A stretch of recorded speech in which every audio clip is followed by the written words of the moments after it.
se conclui, tá? Bom, módulo 20, módulo 21, né? Módulo 21 está falando dos últimos países, das últimas potências ocidentais, centrais da Europa que se unificaram.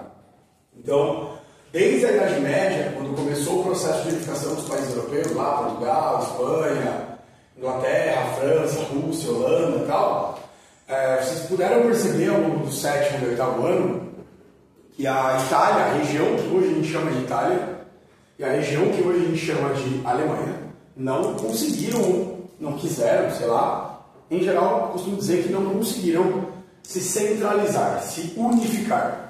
Ou seja, o território da Espanha, o território da Alemanha e o território da Itália eram estados. Cada estado tinha o seu próprio senhor feudal, rei, presidente, seja o que você quiser chamar. Então, eu costumo dizer que são blocos geográficos divididos em vários estados independentes. Cada estado tem a sua própria forma de se governar. Professor, então não existe Itália, não existe Alemanha antes do século XIX? Não. Tá? Um caso curioso. A Era Napoleônica e a Revolução Francesa vão mudar para sempre isso.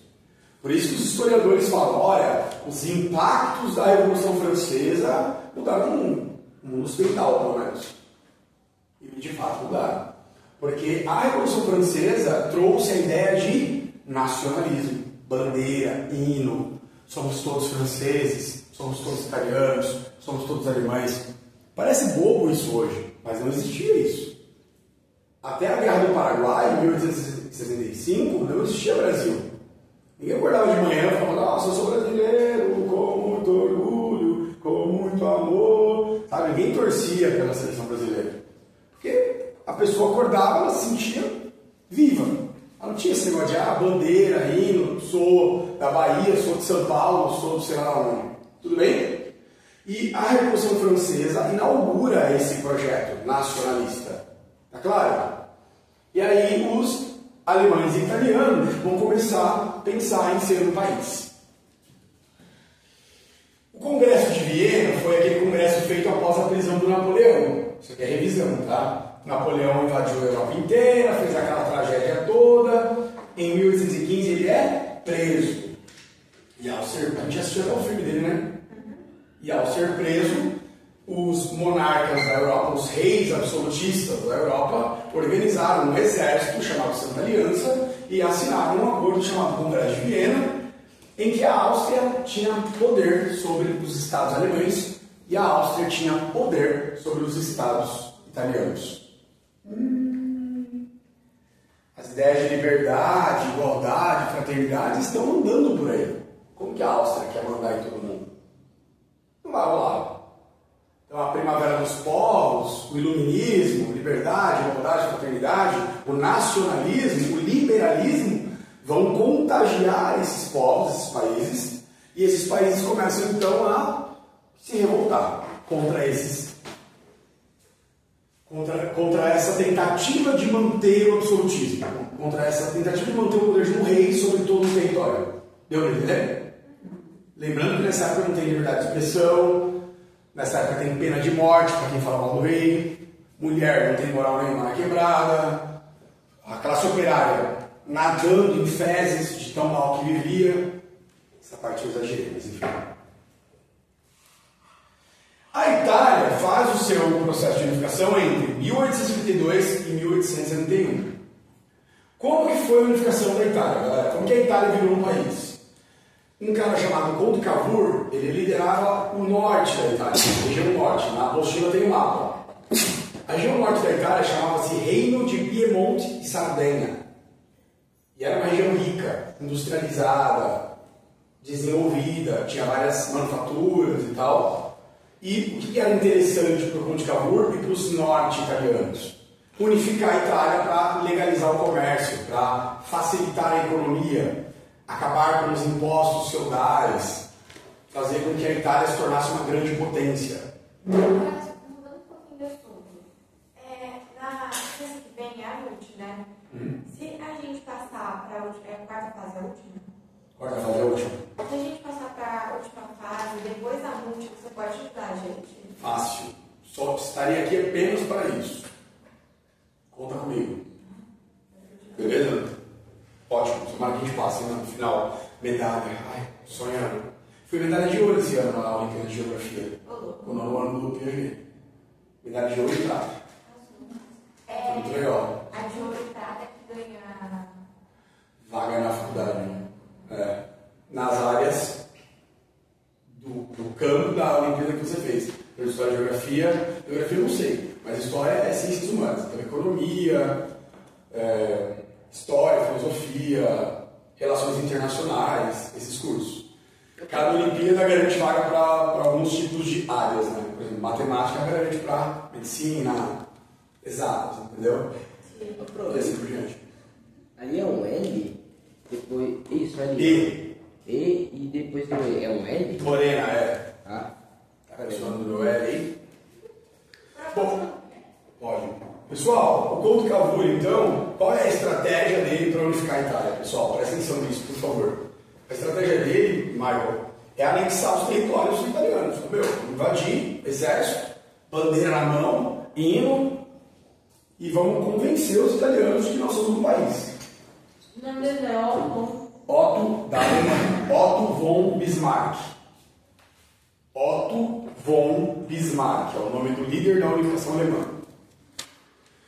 A Itália nasceu então de guerras, tá? A Itália nasceu o norte invadindo os estados papais, o meio da Itália pertencia ao Papa, o Papa perdeu, caiu o Playboy, o Papa perde os territórios do centro da Itália, Roma, etc. E o sul era governado pela dinastia Bourbon, pela Áustria. Os italianos vão expulsar os austríacos de lá e vão unificar os Estados do Sul, tá? A Alemanha, pessoal, é muito louco isso. E eu gostaria muito de acender uma luzinha amarela no ano e dizer que a unificação da Alemanha é uma das causas da Primeira Guerra Mundial. Então, vocês vão revisitar esse conteúdo no nono ano para entender as causas da Primeira Guerra Mundial. Se Deus quiser. Se estiver vivo, né, não estiver caído no meteoro, nenhum alienígena corintiano do Vale de Crack abduzir a Terra, estaria aqui. Firme e forte com vocês, né? Bom, a Alemanha fez a sua unificação entre 1862 e 1871. Quem liderou esse processo de unificação foi o rei Guilherme I, que na Alemanha é chamado de Kaiser, que estava nesse nome, Kaiser Guilherme I, e o chanceler Otto von Bismarck, gravem esse nome. Esse cara criou o que a gente chama de Segundo Reich alemão. O Hitler queria criar um terceiro Reich, ainda bem que ele morreu antes. Mas o que é o Reich O alemão? Reich é império em alemão. Primeiro império, segundo império, terceiro império. Hitler queria criar o terceiro império alemão, matando crianças e idosos porque não eram alemães. Um imbecil, né? Que isso? O Otto von Bismarck, ele cria o que os alemães chamam orgulhosamente de Segundo Reich, segundo império alemão. Como, professor? Eles não tinham apoio da população. A população estava querendo trabalhar, comer, viver, né? Ouvir Spotify, não tinha Spotify, né? Mandar mensagem no app do Tigrinho. Apostar. Então, o que o Otto von Bismarck usou como estratégia para unificar a Alemanha? Vamos convencer a população que a França é a nossa inimiga. Vamos convencer a população que a Áustria é a nossa inimiga. Vamos convencer a população que a Dinamarca é a nossa inimiga. Ele começa a insuflar o povo contra esses países. E, curiosamente, dá certo. Por isso que o Hobsbawm, o Eric Hobsbawm, que é o historiador que eu uso para dar essa aula, ele tem o costume de dizer que o nacionalismo é um produto burguês para convencer os pobres a morrer na guerra por eles. Somos todos alemães, vamos se abraçar contra esses franceses miseráveis. Quem vai para a guerra morrer? O pobre. Quem acorda às 4 horas da manhã para produzir arma? O pobre. Quem abre trincheiras, estradas e leva as armas para a guerra? Os pobres. É sempre os pobres fazendo tudo. Então o nacionalismo é um produto burguês dos ricos para enganar os pobres, fazendo com que os pobres lutem por eles. Está dando para entender ou não? Ah, professor, você está estragando o meu sonho de cantar o hino, de usar a bandeira, eu sou patriota. Não estou querendo estragar o sonho de ninguém. Estou querendo dizer que Se Dom Pedro I não tivesse apoio das elites do povo, ele não seria imperador. No dia da independência tinha negro, índio, tinha pobre com ele lá tomando cachaça? Não. Os pobres são sempre usados como uma engrenagem. Sim. Bucha de canhão, eu preferia dizer. Certo? Bom, e aí a Alemanha se unifica após a última guerra contra os franceses. E aqui está um dos motivos da Primeira Guerra Mundial. Os alemães invadiram a França, fizeram um baile funk no Palácio de Versalhes, chamaram MC Guimê, regados a muita vodka, ficaram bêbados por 3 dias lá e no final tomaram a Alsácia e Lorena dos franceses. Para quem não sabe, territórios que ficam entre a Alemanha e a França, ricos em carvão, que era o produto mais importante daquela época. Era a internet 5G da época do carvão. Os franceses nunca perdoaram isso. 50 anos depois, começa a Primeira Guerra Mundial. Não estou dizendo que é o único, mas é um dos mais importantes motivos que causaram a Primeira Guerra Mundial. A Alemanha ter tomado a Alsácia e Lorena dos franceses. Aí é fogo. Eles ficaram magoadinhos, boladões. Ficou claro? Sim ou não? Yeah. Para terminar nossa aula, Estados Unidos da América, né? Quem são os Estados Unidos da América no século XIX? Uma nação pobre, jovem, ainda tentando ser uma nação respeitada, né? Deixa eu só virar para cá, porque acho que vai ficar melhor. Aí.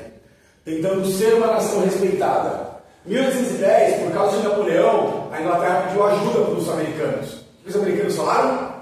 Vai a merda, Inglaterra, se vira, essa briga é sua com ele, não vai ganhar comigo não. Os ingleses ficaram muito putos porque os Estados Unidos não ajudaram contra Napoleão, invadiram Nova York e incendiaram Nova York.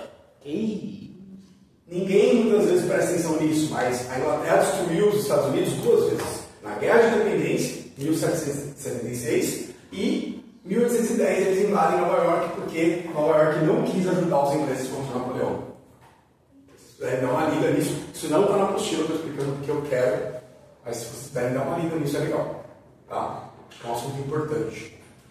Beleza, os Estados Unidos vão se desenvolver de que maneira? O norte, rico, comércio, policultura, indústria, trabalho livre, não tem escravidão, vamos ficar ricos, vamos mandar no mundo inteiro. O sul, Brasilzão velho, desigualdade, escravidão, plantation, algodão, atrasado. Só os fazendeiros são ricos, o resto da população basicamente escrava. E o sul é muito conservador, o sul não queria mudar nada, não, os Estados Unidos é isso mesmo, tá? Vamos exportar algodão, tá tudo certo, a gente é rico, os escravos vão aí para trabalhar, Deus quis assim. O norte ele começa a olhar para a escravidão e falar assim, cara, escravidão, já deu a hora de acabar. Então a gente precisa fazer com que a escravidão acabe gradualmente e não se expanda. A gente precisa que a escravidão não continue crescendo. Essa é a ideia do norte. Não é porque eles gostam de negro não, tá gente? O americano até hoje não gosta muito de negro fácil, tá? Não estou generalizando, pelo amor de Deus. Tem americano que é antirracista e tudo mais. Tudo bem? Bom, até que a nossa vice-presidente dos Estados Unidos hoje é negra, né? Kamala Harris, né? Inclusive o Barack Obama, né? Foi o primeiro presidente negro dos Estados Unidos. Está mudando um pouco isso, mas ainda há um racismo muito severo lá. Tá? Bom, o que os Estados Unidos vão fazer no século XIX? Vão conquistar os territórios do interior. Eles vão sair do litoral e vão marchar para o oeste. Vão marchar para o interior do território norte-americano. E nessa marcha, é óbvio, vocês vão saber que tinha indígenas lá. O sul dos Estados Unidos pertencia ao México, pobre México, perdeu quase metade do seu território. Em 1842 e 1846, os Estados Unidos atacam os territórios do norte do México e tomam esses territórios. Essas guerras deram aos Estados Unidos o Texas, a Califórnia, tá? Vários territórios que hoje são dos Estados Unidos pertenciam ao México. Por isso que o México tem tanta briga até hoje com os Estados Unidos. Outra coisa, os indígenas, né? os Sioux, né? Os Apaches, as várias tribos indígenas norte-americanas vão ser aos poucos, não é muito aos poucos não, vai ser bem rápido isso, eliminadas. Eles vão ser mortos pelos colonos americanos. Qual que era a ideia dos caras? Gente, é meio pesado, só que eu acho isso aqui meio nazista antes do Hitler. Destino Manifesto. Os evangélicos, colonos ingleses, americanos, diziam que Deus escolheu eles para levar a civilização norte-americana para todo o território. E quem não quisesse que morresse. Então eles usam a Bíblia, eles usam Deus para dizer que eles são superiores e para dizer que eles merecem cuidar dos Estados Unidos como um todo. Que é o prelúdio do nazismo, do racismo do século XIX, XX e XXI. Você achar que Deus te escolheu para mandar em todo mundo e matar todo mundo. É literalmente isso. Qual é o nome dessa ideologia? Destino Manifesto. Os americanos teriam sido escolhidos por Deus para promover a civilização protestante no mundo. Evangélicos. Cuidado, hein? Todo mundo que usa muito o nome de Deus para expandir território não tem Deus no coração. Gravem isso. A merda toda aconteceu quando um cara chamado Abraham Lincoln foi eleito presidente. Ele era do norte e ele tinha como promessa na sua campanha abolir a escravidão nos Estados Unidos. O sul já tinha falado, ó, se esse merda ganhar, vamos sair na porrada, ninguém vai respeitar esse cara, a gente vai separar os Estados Unidos. Só que já estava na Constituição de Independência dos Estados Unidos que não podia haver separação. Quem tentasse separar, guerra. Em 1860, quando ele vence as eleições e vira presidente dos Estados Unidos, ele já automaticamente dá uma caneta bique lá e pau! Fim da escravidão dos Estados Unidos. O que os estados do sul fizeram? Se uniram, criaram um governo chamado Estados Confederados e se separaram dos Estados Unidos. Então, olhem o mapa da apostila, vai estar Estados da União no norte, Estados Confederados no sul, Estados Confederados se separaram. Os Estados do Norte não aceitaram e começou uma guerra de 5 anos, que foi a pior guerra, a mais sangrenta, a mais moderna do século XIX. Você quer falar? Quer? De novo, separação, misericórdia, canto separado, toda hora separado. Parece marido e mulher, né? Enfim. Eu pensei na mesma coisa. Gente, Primeira Guerra com granada, Primeira Guerra com metralhadora, Primeira Guerra com trens, nenhuma guerra tinha lutado com trens. Essa guerra é considerada a mais severa, a mais terrível guerra do século XIX. Não existiam, os trens estavam em expansão nessa época, as ferrovias a vapor. Os Estados Unidos, o norte principalmente, já tinha algumas ferrovias que ligavam o interior dos Estados Unidos. E aí eles usaram os trens para levar soldados, levar armas, munição. Então foi a primeira guerra a utilizar trens na história. A gente costuma dizer que a Guerra Civil Americana, a Guerra de Separação Americana, é o prelúdio, o início das guerras modernas do século XX. É como se ela estivesse inaugurando uma nova era de massacres que viria a se concretizar com a Primeira Guerra Mundial. Aí vira uma era de massacres mesmo. Aí milhões de pessoas morrendo em 1 ano, 2 anos, porque a covardia que fala mais alto. Os homens perdem o amor, os homens perdem a empatia, os homens perdem o senso de humanidade, se é que um dia tiveram. Na Idade Média, vocês lembram, você não podia matar uma criança, não podia matar um padre, matar uma mulher, você não podia matar um inocente. A partir dessas guerras, dane-se, quem estiver na frente eu atiro mesmo, quem manda aqui somos nós. Então as guerras do século XX inauguram guerra que você sai massacrando o país inteiro, o importante é ganhar a guerra. Sempre gostei do inferno, é pra lá que eu vou. Tudo bem? E aí, terminando, o imperialismo. O imperialismo, gente. Então, a Guerra Civil Americana, Estados da União, Norte, contra Estados Confederados, Sul. Gravou isso, sabe que foi a Guerra Civil Americana. E o último tópico, que é a aula 22, desculpa, gente, essa aula é muito mais longa, seria uma aula inteira se eu falar disso. Só que não dá tempo. O imperialismo é uma nova fase do domínio europeu sobre a África, é uma nova fase do domínio europeu sobre a Ásia. A América se separou, a América agora é independente. Então o que os europeus querem? Dominar a África e dominar a Ásia. Isso é imperialismo. E por que eles querem dominar a África e dominar a Ásia? Eles querem matéria-prima. Eles estão vivendo o que a gente chama de segunda fase da Revolução Industrial. Máquina a vapor, ferrovia a vapor, eletricidade, petróleo, carvão. Então eles querem o quê? Matéria-prima. E querem o quê? Mercados, consumidores. Área de investimento. E aí eles vão criar uma série de teorias racistas que vão ser ensinadas na universidade para dizer que os povos africanos, americanos, indianos são atrasados, não evoluíram. O cérebro deles é inferior. E o cérebro dos europeus é superior. Por isso eles devem dominar esses povos mais fracos, porque de acordo com Darwin, os mais aptos sobrevivem e os menos aptos sucumbem. O ser humano é fogo, mano. Os caras vão ensinar na faculdade que racismo é verdade, que branco e preto tem diferença. É a coisa mais absurda da história, mas isso é ensinado em universidade. Em 1884, na Conferência de Berlim, eles vão partir a África em pedaços. Eles vão dividir a África como se fosse uma pizza. Essa parte aqui é da Inglaterra, essa aqui é da França, essa aqui é da Bélgica, essa aqui é da Alemanha, essa aqui é da Itália e tal. E em 1857 a Inglaterra domina a Índia, na Guerra dos Cipayos, e em 1842 a Inglaterra domina a China na Guerra do Ópio. Não tem tempo de explicar isso agora, mas no próximo, se vocês quiserem, eu termino.